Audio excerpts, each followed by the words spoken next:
नमस्कार, बहुत बहुत स्वागत है आपका। मैं हूं आपके साथ नेहा दुबे। अब से बस कुछ ही घंटों बाद दुनिया एक ऐसे मोड़ पर खड़ी होगी जहां से वापसी शायद आसान नहीं होगी, क्योंकि अल्टीमेटम के आखिरी 10 घंटे शुरू हो चुके हैं। डोनाल्ड ट्रंप ने साफ शब्दों में कहा था कि अगर स्टेट ऑफ होर्मुज़ नहीं खोला तो ईरान के पावर प्लांट्स पर हमला होगा, और अब ईरान झुकने को तैयार नहीं, अमेरिका पीछे हटने को तैयार नहीं, यानी टकराव कुल मिलाकर तय है। यह सिर्फ धमकी नहीं बल्कि असली काउंटडाउन है। दोस्तों, ये कोई सामान्य बयान नहीं, ये 48 घंटे का अल्टीमेटम था और अब आखिरी 10 घंटे ही बचे हैं। इतिहास गवाह रहा है कि जब भी इस स्तर पर सीधी धमकी दी गई है, या तो ऐसी स्थिति में युद्ध हुआ है या फिर आखिरी मिनट में बड़ा समझौता हुआ है। लेकिन इस बार दोनों तरफ से भाषा और ज्यादा आक्रामक हो चुकी है। ईरान ने कहा है कि हम किसी पागलपन वाली धमकी से नहीं डरते, अगर हमला हुआ तो जवाब भी कई गुना बड़ा होगा। और सबसे अहम बात यह है कि सिर्फ सैन्य ठिकाने नहीं बल्कि अमेरिका के आर्थिक ठिकाने भी अब निशाने पर होंगे। यानी अब यह सिर्फ युद्ध नहीं बल्कि फाइनेंशियल वॉर में बदल चुका है। पूरी तरह से फाइनेंशियल वॉर में ये तब्दील हो चुका है। डिसैलिनेशन प्लांट सबसे बड़ा यहां पर खतरा है। अब यहां पर एक ऐसी बात है जो इस पूरे संकट को वर्ल्ड वार लेवल का खतरा बना देती है। ईरान ने साफ कहा है कि अगर हमला हुआ तो पानी के प्लांट्स पर भी वार होगा। अब समझिए कि इसका मतलब क्या है। कुवैत तकरीबन 90% पानी समुद्र से लेता है, ओमान 80%, यूएई सऊदी अरब की भी भारी निर्भरता है। अगर ये प्लांट बंद हो गए तो लाखों लोग नहीं बल्कि करोड़ों लोग कुछ ही घंटों में पानी के लिए तरसने लग जाएंगे। अस्पताल बंद हो जाएंगे, बिजली बंद हो जाएगी, शहर खाली करने की नौबत आ जाएगी। ये किसी भी देश के लिए एसेंशियल क्राइसिस की स्थिति पैदा करेगा। Essential crisis.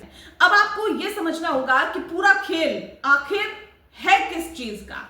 State of Hormuz का। जी हां, ये दुनिया का सबसे अहम तेल मार्ग है। दुनिया का तकरीबन 20% तेल यहीं से होकर गुजरता है। अगर ये बंद होता है तो पूरी दुनिया तेल की कीमतें आसमान छूने लगेगी। जी हां, पूरी दुनिया में त्राहिमाम आ जाएगा और ऐसे में ग्लोबल वार्मिंग फैल सकती है। यही वजह है कि अमेरिका इसे हर हाल में खुलवाना चाहता है और ईरान इसे अपने लेवर्स की तरह इस्तेमाल कर रहा है। रणनीतिक खेल भी समझिए कि ईरान कैसे भारी पड़ रहा है, यह हम आपको बताते हैं। यहां एक बहुत बड़ा रणनीतिक बदलाव हुआ है। शुरुआत में मुद्दा था न्यूक्लियर प्रोग्राम, अब मुद्दा बन गया है स्टेट ऑफ होर्मुज़, यानी युद्ध का मैदान बदल चुका है।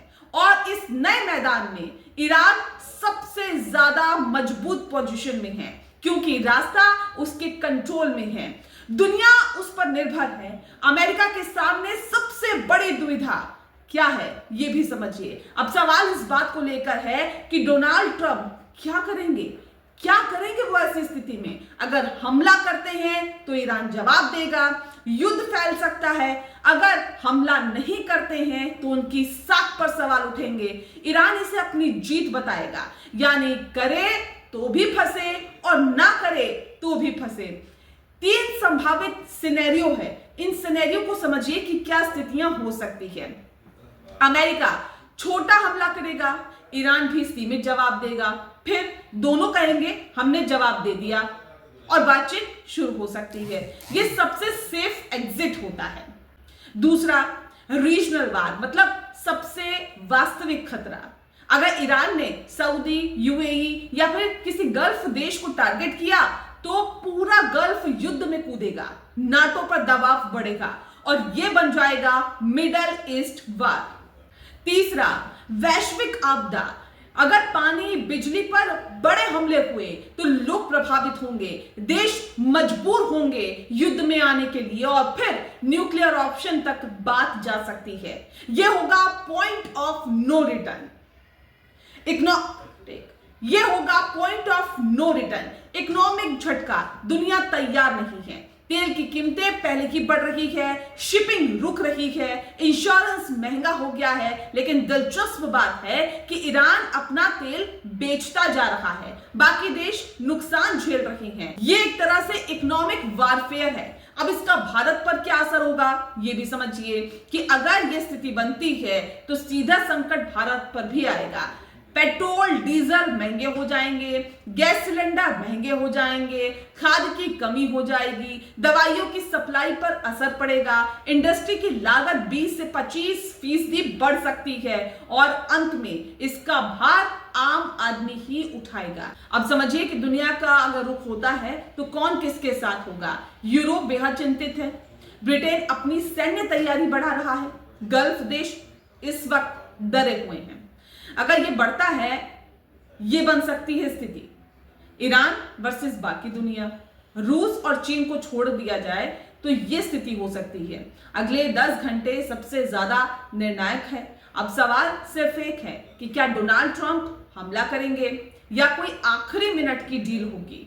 क्या ईरान पीछे हटेगा या और ज्यादा आक्रामक होगा। लेकिन एक बात तो तय है कि जो भी होगा अब जल्दी ही होगा।